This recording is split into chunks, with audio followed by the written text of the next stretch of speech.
ব্যক্তির জীবনের অমূল্য সম্পদের নাম হলো রুহু। রুহুবিহীন যেমন বডির কোনো মূল্য নাই। ও দরদি বন্ধুরা শুনে নাও, উস্তাদুল আলিম আল্লামা আবু নাসির জিয়াদি সাহেব একটু আগে বলে গেল, মানব জীবনের অমূল্য সম্পদের নাম হলো ঈমান, আর ব্যক্তির জীবনের অমূল্য সম্পদের নাম হলো রুহ। রুহুবিহীন যেমন বডির কোনো মূল্য নাই, দেখতে শুনতে ভালা কিন্তু রুহুটা নাই। একটা হাত নাই, ওই মানুষটা বেঁচে আছে। একটা চোখ নাই, দুটি চোখ নাই, তাও বেঁচে আছে। একটা অঙ্গ প্রত্যঙ্গ নাই, তবু দুনিয়ার মধ্যে বেঁচে আছে। ওই রুহুটা বডিটার দাম আছে। যখনই বান্দার রুহুটা বাইর হয়ে গেছে, এই বডি যতই সুন্দর দেখতে হয় গো, এই অকার্য বডি খানা কেউ রাখার পক্ষেও না। এই বডির কোনো মূল্য নাই, জোরে বলেন ঠিক কি না? বাবা আমার দুয়াজ করাই তুলে আওয়াজ দিতে হবে। সুন্দর আলোচনা শুনবেন, সুন্দর আওয়াজ দিতে হবে। আমারে ফাঁকি দিলে আমিও ফাঁকি দিব। ওয়াজ নিতে হলে আমার থেকে আদায় করে নিতে হবে। কথা বুঝি না? আমার ভিতর কোনো এলেম নাই। ভালোবাসা দিবেন, দোয়া করবেন, মদিনাওয়ালার খাতির আল্লাহ দয়া করবে। খাজাবার ওসিলা নিয়ে আলোচনা করব। ফাঁকি দিবেন, আমিও ফাঁকি দিব। বন্ধুগণ আমার শুনে নেন, তদ্রূপ মানব জীবনের অমূল্য সম্পদের নাম ঈমান। ঈমানবিহীন কোনো আমলের মূল্য নাই এই দুনিয়ার মধ্যে। এই জীবনের এক নাম্বার পুঁজি হলো আপনার ঈমান। এই ঈমান একটা আর আমল একটা।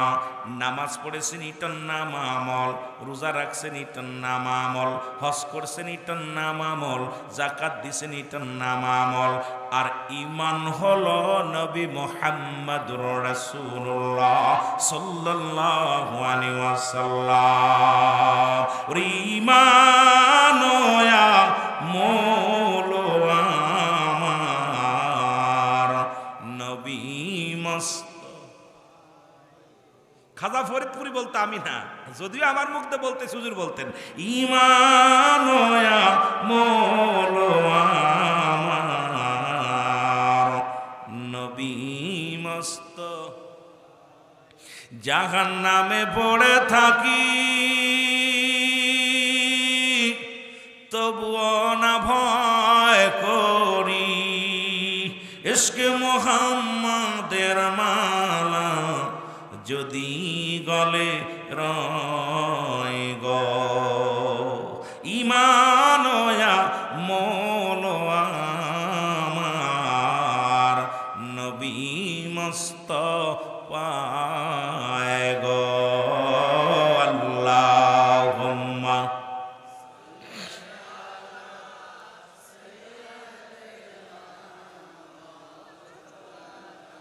দুরূদ শরীফে জোর নাই, গঠন রাখি বাবা মহব্বতে।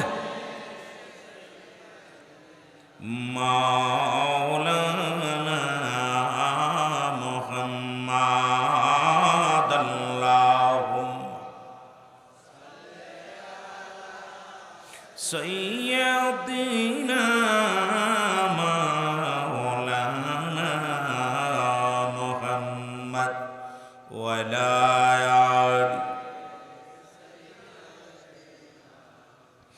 এই দুনিয়ার মুসলমান,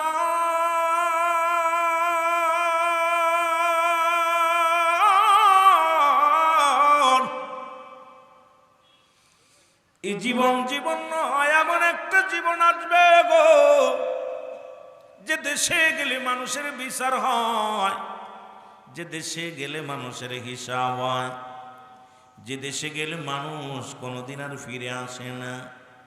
সবাই সেই যে তার দেশের যাত্রী আমরা, জোরে বলেন ঠিক কিনা?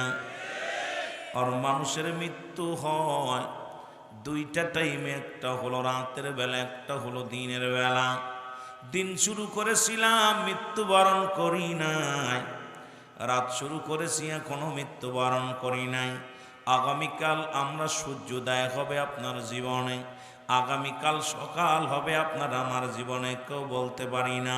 তাই তো আমার পীর কেবলা বলতেন, বাবা পরবর্তী সময় আপনার জন্য কি নিয়ামত বয়ে আনতেছে আপনি নিজেও জানেন না।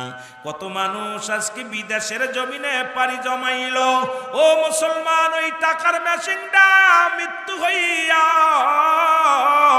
মুসলমান শোনো, এই মরা কফিনের মধ্যে লাশ বাংলার জমিনে হাজির হয়ে গেল। ওরে মুসলমান, আমি আইলাম ওয়াজ করতে মাদারি পড়ে, আমি বাড়ি যাব জীবিত হয়ে, কোনো গ্যারান্টি নাই কখন যেন মালাকুল মউত এসে যায়। দুইটা টাইমে মানুষের মরণ হয়, একটা হলো রাতের বেলা, একটা হলো দিনের বেলা। ওরে দিন শুরু করেছে আমার আল্লাহ নামাজ দিয়া গো, রাত শুরু করেছে আমার আল্লাহ নামাজ দিয়া। এই আমার নবীর কাছে নামাজটা প্রিয় হওয়ার কারণে এই জন্য রব্বুল আলামিন নামাজ দিয়া দিন শুরু করলো। দিন শুরু করছে, রাত শুরু করেছে রে মুসলমান। এরে আমার নবীর কাছে এক নাম্বার প্রিয় ছিল নামাজ, আমার পীরের কাছেও এক নাম্বার প্রিয় ছিল নামাজ। জোরে জোরে চিল্লায় বলা যাবে না আমার হাবা। আমার আল্লাহ রাব্বুল আলামিন এই জন্য নামাজ দিয়া দিন শুরু করলো। দিনের শুরু হলো বান্দা, দিনের শুরু হলো রে বান্দা ফজর। 2 রাকাত সুন্নাত নামাজ তুমি আদায় করলা, সঙ্গে সঙ্গে তুমি হয়ে গেলে আমার রাসূলের প্রেমিক। এবার 2 রাকাত ফরজ নামাজ তুমি আদায় করলা, সঙ্গে সঙ্গে তুমি হয়ে গেলে আমার আল্লাহর গোলাম। এখন যদি দিনের মধ্যে তোমার মরণ হয়, এরা নবীর পক্ষে কথা বলো, নবীর উম্মত বলে দাবি করো, নামাজ ছেড়ে ঘুরে বেড়াও, দাড়ির মধ্যে ফুল লাগাও, দাড়ির মধ্যে বারবার শেভ হও। অনেক জাকের ভাই কষ্ট পায়, নবীর দায়মি সুন্নাত গুলো রাখো না কেন? ওরে মুসলমান তরিকার রাহবার হিসেবে দাবি করো, মুসলমান সুন্নি বলে দাবি করো, ইমানদার বলে দাবি করো, নবীর গুণ নাই তোমার ভিতরে, ইসলামের কোনো আদর্শ তোমার মধ্যে নাই, তুমি কেমন মুসলমান আমার বুঝি আসে না রে মুসলমান। রাসূলুল্লাহর আদর্শই যদি তোমার মধ্যে না থাকে, তুমি নবীর প্রেমিক কেমনে হবা আমার বুঝি আসে না। জোরে বলেন ঠিক কিনা? রাসূলুল্লাহর সঙ্গে বিয়াদবি, উম্মত মিলা দাবি করো, দাড়ির মধ্যে 30 বেশ শেফ হও, বড় নেতা 700, ওই নেতার দরকার নেই। রাসূলের সুন্নাতকে যারা ইনকার করে, নবীর সুন্নাতকে যারা অবমাননা করে, এদের সঙ্গে কারো সম্পর্ক থাকতে পারে না। জোরে বলেন ঠিক কিনা? এ মুসলমান গভীর মনোযোগ, হয়তো আমার পরে কেউ কষ্ট পাইতে পারেন গো, আমার মরা লাগবে, কবরে যাওয়া লাগবে, ওই কবরে সল জবের জব আমার করা লাগবে। রব্বুল আলামিনের কাছে আমি কি জবাব দিব রে মুসলমান? পীর কেবলা জান বলছে, যারা বেনামাজি তারা আমার মুরিদ না, সুতরাং নামাজের প্রতি গুরুত্ব ছিল আমার দয়াল বাবার। জোরে বলেন ঠিক কিনা? বাঁচার কোনো পথ তো আমি দেখি না মুসলমান, শুনে নাও। এবার রাত শুরু করলা, রাতের শুরু হলো মাগরিব। বান্দা শোনো, মাগরিবের 3 রাকাত ফরজ নামাজ তুমি আদায় করলা, সঙ্গে সঙ্গে তুমি হয়ে গেল আমার আল্লাহর গোলাম। এবার মুসলমান 2 রাকাত সুন্নাত নামাজ তুমি আদায় করলা, সঙ্গে সঙ্গে তুমি হয়ে গেল আমার নবীর প্রেমিক।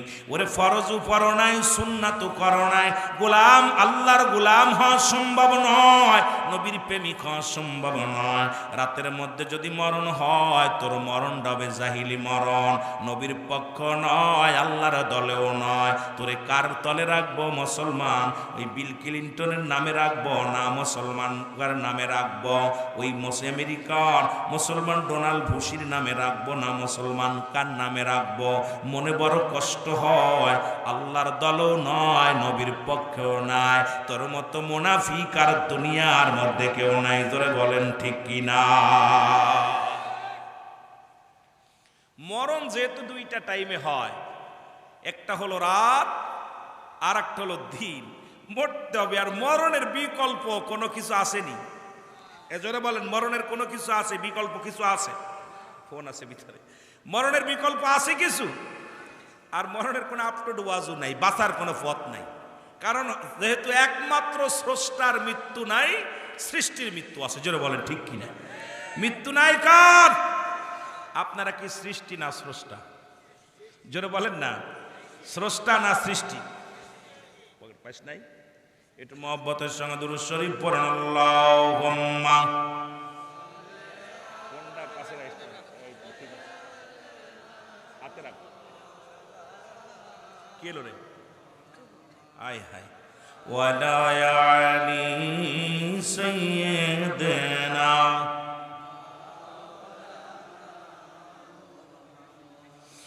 মুসলমান শুনেন, এক ওয়াক্ত নামাজ যদি কোনো ব্যক্তি কাজা দেয় 80 খুতবা পরিমাণ জাহান্নাম। যারা খুতবা পরিমাণ হলো 2,88,00,000 বছর। আপনার আমার জীবন থেকে কত নামাজ ছুটে গেল। খোদার কসম করে বলে আমার পীর কেবলাকে আমি ছোট্টবেলা থেকে আমার পীরের দায়রায় আমি গুনাহগার। ক্লাস 2 থেকে লেখাপড়া করে কামেল কমপ্লিট করেছি বিশ্ব জাকির মঞ্জিলে। আমি দেখেছি আমার দয়ালের জামাতে আসতে। আমি দেখেছি আমার দয়াল যখন আজান দিত ফুপায় ফুপায় কান্ত, কারণ নামাজের জন্য এত দূর, এত চিন্তা, এত ভালোবাসা ছিল নামাজের সঙ্গে, এত প্রেম ছিল নামাজের সঙ্গে। এই জন্য আমার নবীর কাছে 1 নাম্বার প্রিয় ছিল নামাজ। আমার পীরের কাছে 1 নাম্বার প্রিয় হলো নামাজ। আমাদের কাছে 1 নাম্বার প্রিয় হওয়া লাগবে নামাজ। 2 নাম্বার আমার পীরের কাছে ছিল তার মুরিদান। এই পৃথিবীর মধ্যে মুরিদানদের ভালোবাসতেন। জীবন ভরে পেটটি ভরে কোনোদিন খাইলেন না, জীবনে আরামে ঘুমাইলেন না। তারা হার নিদ্রা ছিল মুরিদি মুরিদি বলে জীবনটা সোনার দেওখানে কঙ্কাল করছে। আমার দয়াল নবীর কাছে 2 নাম্বার পেয়েছিল তার উম্মতগণ, 3 নাম্বার নবীর কাছে ছিল তার বিবিগণ। এখন মাদারীপুরের জমিনে জানি না খালি পরের বউটা ভালো লাগে, নিজের বউ ভালো লাগে না। জোরে কোন ঠিক কিনা? আরো জোরে জোরে বলেন ঠিক কিনা? ও যুবকেরা শুনে নাও, আমি আস্তে আস্তে আলোচনায় যাব। এই জন্য 5টা গুণের নারী বিয়ে করতে বলেছে। 5 গুণের 4টা, সর্বনিম্ন 4টা গুণের নারী যদি না পাও বিয়ে করো না দুনিয়ার মধ্যে। মুসলমান শুনে নাও, কারণ রাসূলুল্লাহর কাছে 3 নাম্বার পেয়েছিল তার বিবিগণ। আমার কেবলাজান হুজুরের কাছেও 3 নাম্বার পেয়েছিল তার বিবিগণ। আমরা নবীর উম্মত, আমার বাবার মুরিদ, আমাদের কাছেও 3 নাম্বার পেয়ে হওয়া দরকার আমাদের বিবিগণ। 4 নাম্বার পেয়েছিল নবীজির কাছে সুগন্ধি জিনিস, আমার কেবলাদানের কাছে সুগন্ধি জিনিস। এখন আপনাদের কাছে ইয়াবা, ফেন্সিডিল, মদ, আমার জাকের ভাইদের কাছে বড় বড় গোল্ডিবার সিগারেট। এ মুসলমান, আপনার পিত্ত কোনোদিন বিড়ি টানে নাই, আপনার পিত্ত কোনোদিন গাজায় মুখ দেন নাই, আপনার পীর কোনোদিন মুসলমান মাদক সেবন করে নাই। আপনি মুরিদ হইয়া যদি মাদক সেবন না ছাড়তে পারেন, মুরিদ হইয়া লাভ নাই, নবীর উম্মত হইয়া লাভ নাই। জোরে বলেন ঠিক কিনা?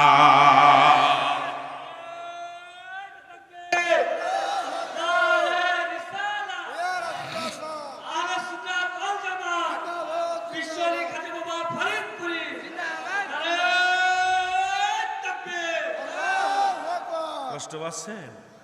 আমার দেশে অনেক বিড়িখোর ফিরও আছে। হায় হায়, গোল্ডিপ নিয়ে মুড়ি দেবো এতকে পার করে এড়াও নাকি ফির কত হইতে নির্বা। কষ্ট হচ্ছে না আপনাদের? এ মুসলমান, আমি কিছুদিন আগে একটা গান গাইছিলাম যে কবরেতে আগুন পাবি বিড়ি পাবি না, খারে জম্মের খা যত খাবি খা। কবরেতে আগুন পাবি বিড়ি পাবি না, ফেরেশতারা খায় না ঘুষ, থাকিবে না তোর যে হুশ, মুগুর মারিবে ধরে রক্ষা পাবি না। কবরেতে আগুন পাবি বিড়ি পাবি না। ঠিক কি? অনুরোধ করি বাবা, একটা মানুষ যদি বালা হয় তাহলে মাহফিল দিয়া সার্থক। আর যদি মানুষ যদি বালা না হয়, আমাদের তো আমলের নিয়ে তো শুনতেছি আলোচনা। আমাদের এখনো দেখা যায় অনেক বাবারা বুড়া হয়ে গেছে, রাগ করেন না, অনেক বুড়া হয়ে গেছে, দাড়িগুলো পাইকে গেছে, টান দেয় 2 পাশে গর্ত হয়ে যায়, এমন টান দেয়। ওটা একটা সঙ্গীত গাইলাম কিছু 2-3 বছর আগে। ও বোড়ার চুল পেকেছে পাকছে দাড়ি গাল করেছে ব্যাক, তোরা দেখ রে তবু বুড়া টানে সিগারেট। ঠিক কিনা? বুড়ার পাও গেছে কবরে, বুড়া হাতে নিছে লাঠি, বুড়ার মুখে জলে বাইরে, বুড়ার মুখে জলে বাইরে, জুনের গুদের বাতি। বুড়ার চুল পেকেছে পাকছে দাড়ি গাল করেছে ব্যাক, তোরা দেখ রে তবু বুড়া টানে সিগারেট। ঠিক। আমি আজকে দেখলাম এখানে ওযু করতে যায় বুড়া বুড়া মানুষ মাহফিলে আইছে, দাড়ি পাক ধরছে, বিড়ি টানে আর পায়খানা প্রস্রাবখানায় বয়ে বয়ে রয়েছে। এই কপাল ফুরা! আর মানুষ তো মরে গেলে তোর মুখে আগুন দেয় হিন্দুরা, আর আমি মুসলমান হইয়া আহা রব্বুল আলামিন এই কুদরতি হাত দিয়ে আপনার আমার মুখটা বানাইছে। সেই মুখের মধ্যে বিড়ি সিগারেট লাগাও, গাঁজা বানা, গাঁজা, ইয়াবা, ফেন্সিডিল এগুলো মারবা আর নবীর উম্মত বলে দাবি করবা সম্ভব না। জোরে বলেন ঠিক কিনা? জাকের বেরা কষ্ট পাচ্ছেন নি? আবার কষ্ট পেয়েন না ভাই, এখনো সময় আছে, মরণের পেয়ালা যে কোনো মুহূর্তে আসতে পারে, মরতে পারি। হয়তো বলে রুলা মিন্টে দাওয়াত দিয়েছে এখান থেকে মাস্টার সাহেব আমাদের বিরোধিতা করতেছে, কত বুঝিনি, বড় বিপদের মধ্যে আছি। মহব্বতের সঙ্গে দুরূদ শরীফ পড়েন আল্লাহুম্মা।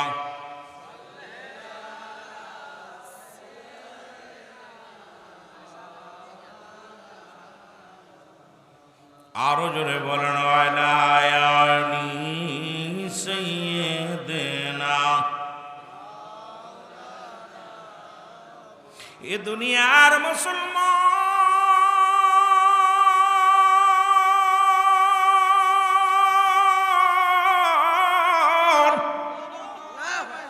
নবীজি বললেন সাহাবীরা রে তোমাদেরকে আমি বলে যাই শোনো,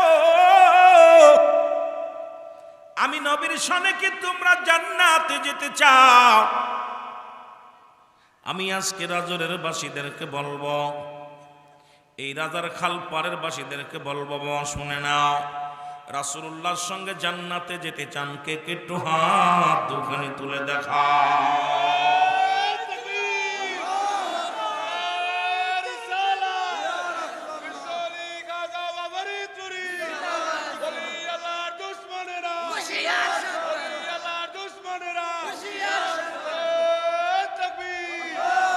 আজকে আমার দরবারের দিকে আঙ্গুল তুলে কথা বলো, এই সাহসটা কে দিল তোমারে? কারণ শরিয়াতের সরাজারি, তরিকাতের মহাজ্ঞানী, হকিকাতের হক ভান্ডারী, এই পৃথিবীর মধ্যে একজন কামেলে ওয়ালি, তিনি হলো আমার বাবা খাজা বাবা আসিদ আল্লামা ফরিদপুরি। ধরে বলেন ঠিক কিনা? রাসূলুল্লাহ বললেন সাহাবীরা শোনো, যে ব্যক্তি 5 ওয়াক্ত সালাত, 5 ওয়াক্ত নামাজ সময় মতো আদায় করতে পারবে, আমি নবী তার হাত ধরে জান্নাতে নিয়ে যাব। জোরে জোরে চিল্লায়া বলা যাবে না মারহাবা? আর একটু জোরে বলা যাবে না মারহাবা? নবীজি বলছে 5 ওয়াক্ত নামাজ। আরে বিশ্ব জাকের মঞ্জিলে যত ওজিফা আছে গো, আগে নামাজের পরে ওজিফা, নামাজের বাদ দিয়া কোনো ওজিফা নাই। নামাজের পর নফল নামাজ, নামাজের পর পাক কালাম ফাতিহা শরীফ, নামাজের পর খতম শরীফ, নামাজের পর দরুদ শরীফ, নামাজের পর মিলাদ শরীফ, যা করবেন সব নামাজের পরে। কারণ নামাজের গুরুত্ব আমার দয়াল বাবাজান দিছে, কারণ দয়াল নবীজি দিয়ে গেছেন। এরপরও যদি কোনো ব্যক্তি কয় আট্টশির মুরিদরা নামাজ পড়ে না, আমি কই ওর মতো কাজ্জাফর মতো ভণ্ড প্রতারক আর দুনিয়ার মধ্যে নাই। জোরে বলেন ঠিক কিনা? ও যুবক, নবীর সবচাইতে গরিব সাহাবী আব্দুল্লাহ আনসারী। নাম কি? জোরে বলেন নাম কি? আব্দুল্লাহ আনসারী। আমার মা বোনেরা যারা আইছো, আজকে তোমাদেরকে নিওয়াজ করতে বলেছে, আমাকে কর্তৃপক্ষ বলছে হুজুর একটু নামাজের দিকে, মেয়েদের পর্দার বিষয়, অন্যান্য বিষয়ে একটু আলোচনা করবেন। আমি অন্যদিকে যাব না, আপনাদেরকে নিয়ে আলোচনা করব। তবে একটু ধীরে ধীরে আলোচনার মধ্যে যায়। আমার নবীজির সাহাবী আব্দুল্লাহ আনসারী, তৎকালীন জামানায় এর মতো গরিব সাহাবী আর কেউ ছিল না। নবীজির পিছে সালাত আদায় করত, 5 ওয়াক্ত নামাজ। যখন আযান হয়ে যেত গো, আব্দুল্লাহ আনসারী কাতার বন্দী হয়ে দাঁড়ায় যেত। আমরা নিজেরাই যখন দরবার শরীফে আযান হতো, ছাত্ররা লাইন দিয়ে দাঁড়ায় যেতাম, কে কার আগে দাঁড়াইবে। হোস্টেল সুপার যখন মেজর সাহেবের হাতে লাঠি নিয়ে দাঁড়াইতো রে বাবা, তারে তো আপনারা অনেকেই দেখেন নাই রে বাবা। আলমগীর স্যার যখন লাঠি নিয়ে দাঁড়াইতো, আমার মুসলমান শুনে নাও, শুনে নাও, সত্তার স্যার যখন লাঠি নিয়ে দাঁড়াইতো, নাসির স্যার যখন লাঠি নিয়ে দাঁড়াইতো, আমাদের প্রতিযোগিতা ছিল কে তাড়াতাড়ি জামাতে যাবে রে মুসলমান। এই বাংলার জমিনে এমন কোন মাদ্রাসা ছিল না যে মাদ্রাসা আমার পীর কিবলা জান জীবন দশায় নামাজের খাতা ছিল। আমরা নিজেরাই নামাজ শেষ করে এসে আমরা নিজেরাই সই করে আসতাম। 5 ওয়াক্ত নামাজে হাজিরা দেওয়া লাগতো। বাংলাদেশে এমন কোনো মাদ্রাসা নাই, এমন কোনো দরবার নাই যে হাজিরা খাতায় নাম লেখা লাগে নামাজের জন্যে। কারণ আমার দয়াল বাবাজান বাধ্যতামূলক নামাজের জন্য তাগিদ দিছে। শুধু মুরিদানদের নয়, ছাত্রদের জন্য নামাজের হাজিরা খাতা ছিল রে মুসলমান। সেই যুগের ছাত্র আমি, সুতরাং এই ফাজলামি করলে চলবে না। জোরে জোরে চিল্লায়া বলা যাবে না, ঠিক কিনা? মুর্শিদ তোমার দরবারে, আরে বান্ধব তোমার দরবারে সকরি রাখিও আমারে, বল চাকরি রাখিবায়া মারি। আমি রোজকের মায়না রোজকের চাই না, আমি রোজকের মায়না রোজকের চাই না, দিও তুমি একবারে চাকরি রাখিবায়া মারে, বল মুর্শিদ তোমার দরবারে, আর বাজান তোমার দরবারে চাকুরি।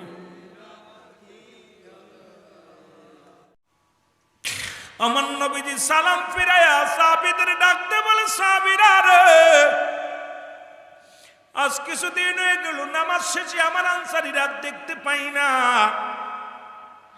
আমার আনসারীর খবর তোমরা জানোনি।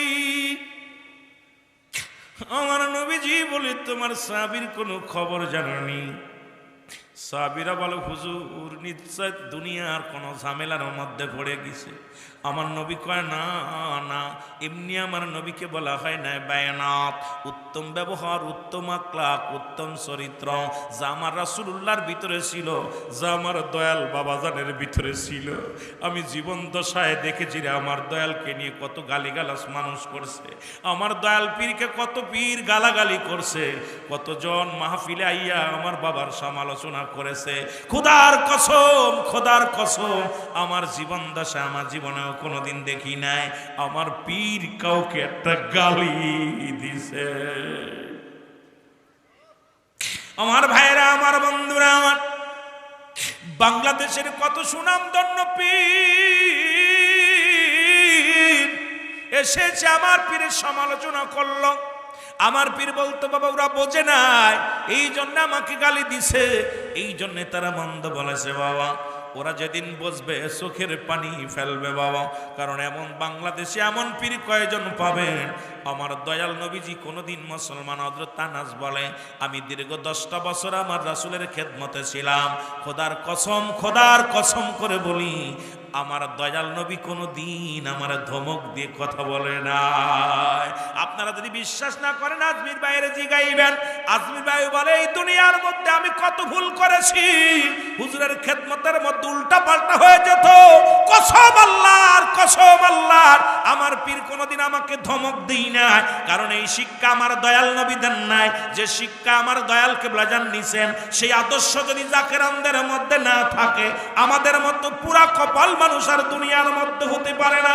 আমাদের চামারের মতো ব্যবহার, আমাদের আদর্শ চামারের মতো, কারণ পীরের কাছে বায়াত হওয়া পরে যদি মরতে না পারি, আত্মসমর্পণ না করতে পারি, আপনার মতো পুরা কপালা মানুষ আর দুনিয়ার মধ্যে নাই।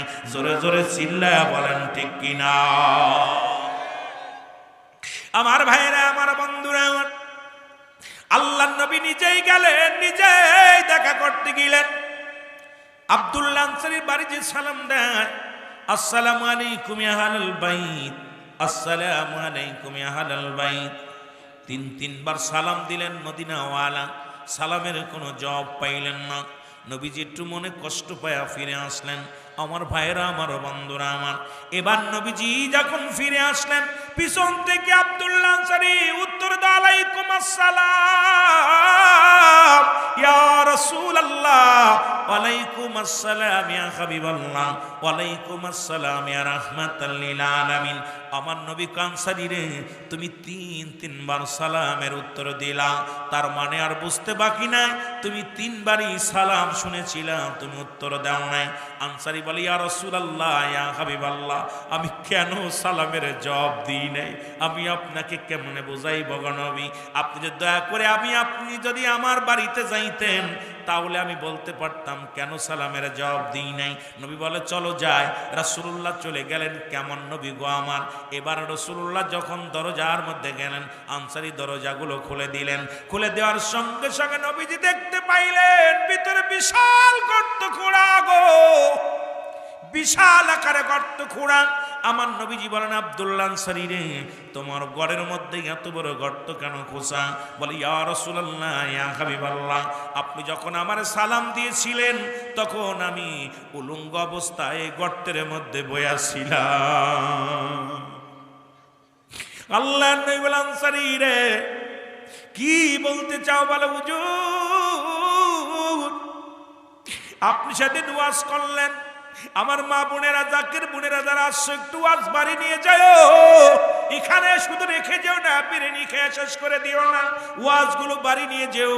আরে নবীজি বলতে ইয়া রাসূলুল্লাহ, ইয়া হাবিবাল্লাহ, আপনি সেদিন ওয়াজ করলেন, কোন ব্যক্তি যখন 5 ওয়াক্ত সালাত, 5 ওয়াক্ত নামাজ সময় মতো ওয়াক্ত মতো আদায় করতে পারবেন, আপনি তার হাত ধরে জান্নাতে নিয়ে যাবেন। ইয়া রাসূলুল্লাহ, ইয়া হাবিবাল্লাহ, এই ওয়াজটা আমি বাড়ি নিয়ে যায় যখন বলি, আমার নবী গো, আমার বিবি ডাক দে বলে, স্বামী রে, আপনি রাসূলুল্লাহর কদমের মধ্যে গিয়েছিলেন, নবীজি কি ওয়াজ করছে বলেন।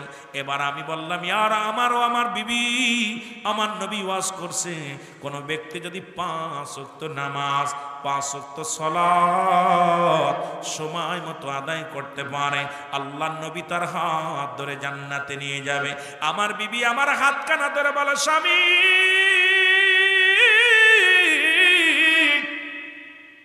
দুনিয়ার মধ্যে দামি পোশাক চাই না, দামি খাবার চাই না, এই দুনিয়ার মধ্যে আপনার কাছে কোনো ধন সম্পদ চাই না, আপনি আমাকে একটু সুযোগ করে দিবেন, আমিও যেন 5 ওয়াক্ত সালাত আদায় করতে পারি।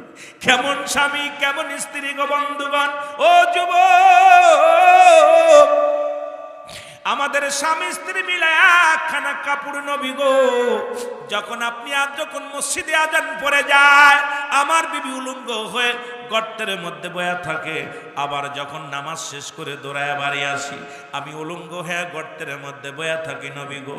আমার বিবি যখন আপনি আমারে সালাম দিয়েছিলেন তখন আমার বিবি ওই পোশাক পরে নামাজে দাঁড়ায়ছিল, আর আমি উলঙ্গ থাকার কারণে আমি আপনার উত্তর দিতে পারি নাই।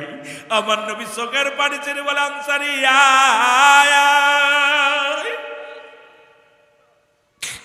আমার নবী ডাকতে বলে, আনসারী আয় আয়। আমি নবী কথা দিলাম রে, কিয়ামতের ময়দানে আমি নবী তোদের স্বামী স্ত্রী দুজনকে এই জান্নাতে নিয়ে যাব। এখন আমার বাবারা, এই মাদারীপুরের জমিনে, এই রাজরের জমিনে এমন কোন গরিব মানুষ আসেননি, এমন কোন ভিক্ষুক নাই যার এক টুকরা কাপড় আছে। কারণ প্রত্যেকে যে ব্যক্তি ভিক্ষা করে খায় তারও 4-5টা টুকরা কাপড় আছে। যে ব্যক্তি মুসলমান অভাবী, ও ব্যক্তির 2-4 টুকরা কাপড় আছে গো।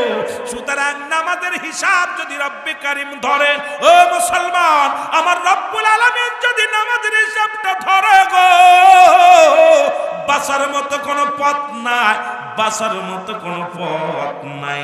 জোরে জোরে চিল্লা বলা যাবে না, ঠিক কিনা?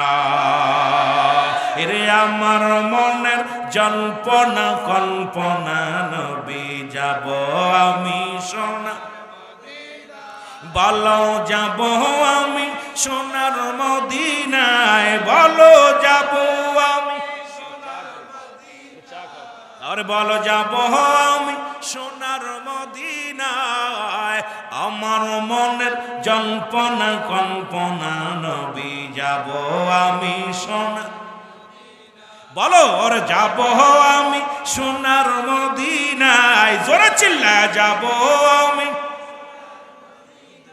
আমার মনের জল্পনা কল্পনা, নবী যাব আমি সোনা, ই বলো যাব আমি। এর নবীজি কেউ ভালোবাসি, মনটাই আমার অনেক খুশি। নবীজি কেউ ভালোবাসি, মনটাই আমার অনেক খুশি। নবীজি কেউ ভালোবেসে তৃপ্তি মেটে না, বলো নবীজি কেউ ভালোবেসে না গো, যাব আমি সোনা। আরো জোরে বলেন, যাব আমি সোনা।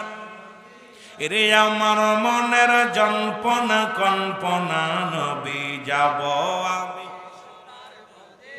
এর নবীর প্রেমে এত জাদু ডাকিলে মনে হয় মধু, নবীর প্রেমে এত জাদু ডাকিলে মনে হয় মধু, এই মধু কোথাও মেলে না, বলো এই মধু না গো।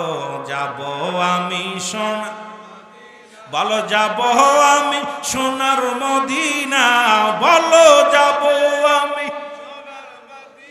না গো, যাব আমি সোনা। এরে আমার মনের জল্পনা কল্পনা নবী, যাব আমি। এই মাদারীপুরবাসীর শুধু চাওয়া নিদান কালে দিবেন দেখা, রাজরবাসীর শুধু চাওয়া নিদান কালে দিবেন দেখা, দিবেন দেখা মাহফিলের ওসিলায়, বলো দিবেন দেখা মাহফিলের ওসিলায় গো। যাব আমি বলো যাব আমি সোনার মদিনায়, বলো যাব আমি নাই গো, যাব আমি সোনা। রে আমার মনের জল্পনা কল্পনা নবী, যাব আমি। এ দুনিয়ার মুসলমান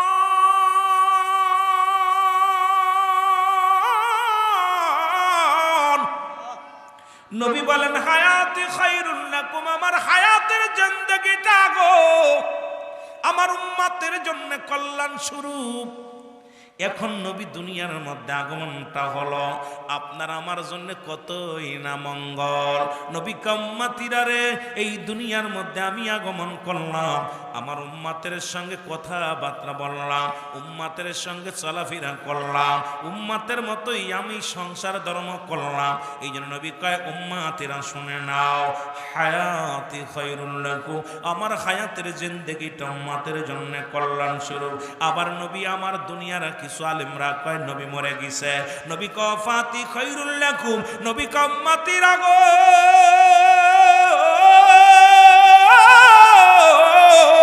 আমি নবী দুনিয়া থেকে বিদায় নিলাম, আমার মায়াতি খায়রুল লাকুম, নবী কয় উম্মতিরা রে আমি নবী দুনিয়া থেকে বিদায় হয়ে গেলাম, আমার উম্মতের জন্য কল্যাণ স্বরূপ। এই দুনিয়ার মধ্যে যদি কোনো উম্মত ভালো কর্ম করে, আজকে যেমন জান্নাতের বাগানে বসেছেন, যদি মুসলমান শুনে নেন মাগরিব ঈশার নামাজটা আদায় করেছেন, আমার রব্বুল আলামিনের দরবারে আমার হাবিব ডাক দিয়ে কয় রব্বি কারীম, ওই রাজনের জমিনে জান্নাতের বাগানে তোমার গোলামেরা বসেছে, আমি শুকরিয়া আদায় করি তোমার দরবারে আমার উম্মতের হইয়া।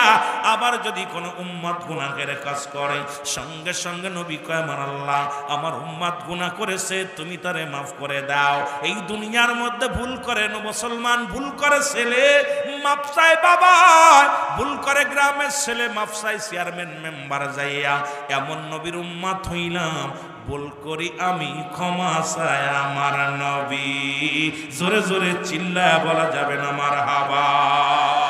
নবী প্রেম সুধা পান কর সবে মনবে, দনা যত নাজু।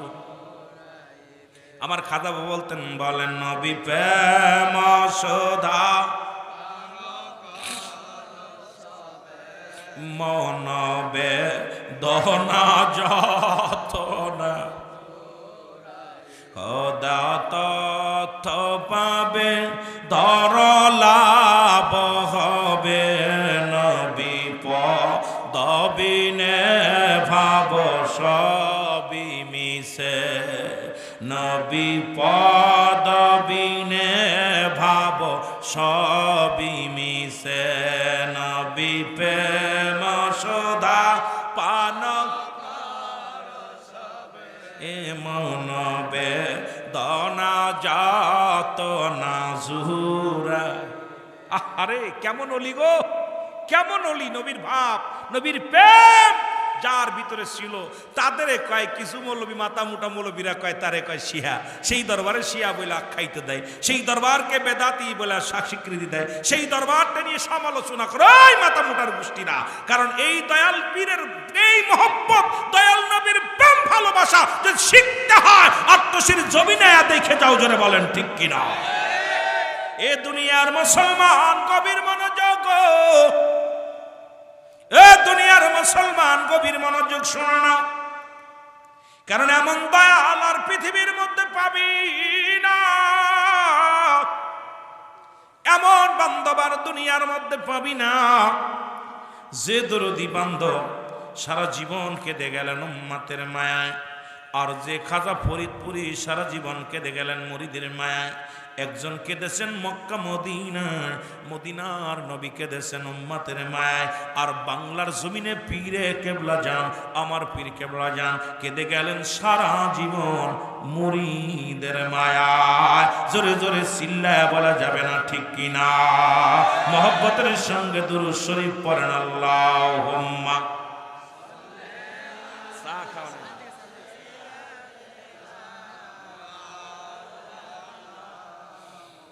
मोहब्बत वाला अली सैयदना।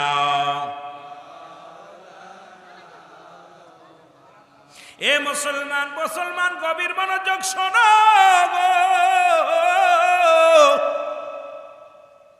আমার নবীর সাহাবীরা কেমন ইসলাম মানত, কেমন ইসলামের বাণীগুলো প্রচার করত, কেমন রাসূলুল্লাহকে ভালোবাসতো, জানের চাইতে, জীবনের চাইতে, মালের চাইতে আমার নবীকে সাহাবীরা তার জীবনের বিনিময়ে তার চাইতে বেশি ভালোবাসত।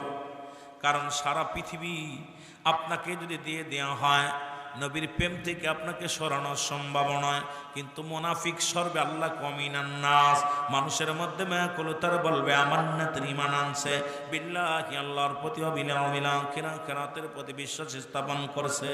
অমাহুম বিমুমিনিন। ওরে মুসলমান শুনে নাও, শুনে নাও, এর নাস শব্দের অর্থ হলো মানুষ। এই মানুষের মধ্যে একদল দাগাবাজ, একদল ধোঁকাবাজ, তারা নবীর জামানাও ছিল, বর্তমান জামানাও আছে, যারা ইসলামটাকে 12টা বাজাইতে চায়। কারণ এই মুনাফিক মার্কা মুসলমান পৃথিবীর মধ্যে ইসলামের যতটা ক্ষতি করেছে মুনাফিক মুসলমান।